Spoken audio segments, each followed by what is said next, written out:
Peter Rabbit and Other Tales by Beatrix Potter. The Tale of Tom Kitten. Once upon a time there were 3 little kittens, and their names were Mittens, Tom Kitten, and Moppet. They had dear little fur coats of their own, and they tumbled about the doorstep and played in the dust. But one day their mother, Mrs. Tabitha Twitchit, expected friends to tea, so she fetched the kittens indoors to wash and dress them before the fine company arrived. First she scrubbed their faces. This one is Moppet. Then she brushed their fur. This one is Mittens.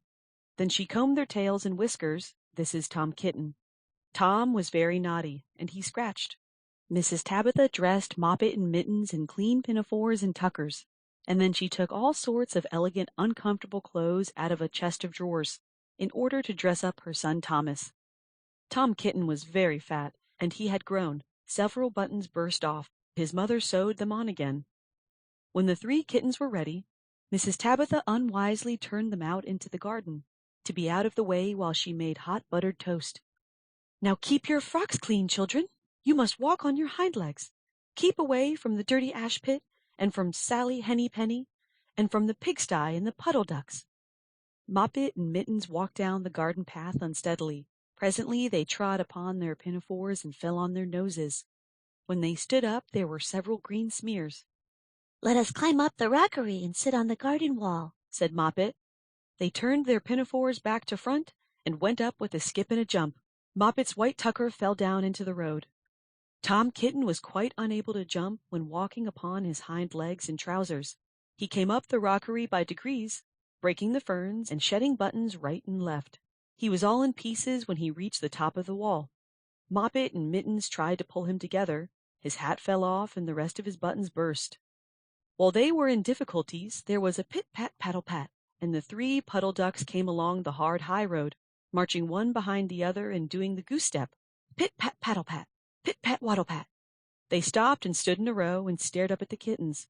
They had very small eyes and looked surprised. Then the 2 duck birds, Rebecca and Jemima Puddle Duck, picked up the hat and tucker and put them on. Mittens laughed so hard that she fell off the wall. Moppet and Tom descended after her. The pinafores and all the rest of Tom's clothes came off on the way down. "Come, Mr. Drake Puddle Duck," said Moppet. "Come and help us to dress him. Come and button up Tom." Mr. Drake Puddle Duck advanced in a slow sideways manner and picked up the various articles. But he put them on himself. They fitted him even worse than Tom Kitten. "It's a very fine morning," said Mr. Drake Puddle Duck. And he and Jemima and Rebecca Puddle Duck set off up the road, keeping step, pit-pat, paddle-pat, pit-pat, waddle-pat. Then Tabitha Twitchit came down the garden and found her kittens on the wall with no clothes on. She pulled them off the wall, smacked them, and took them back to the house.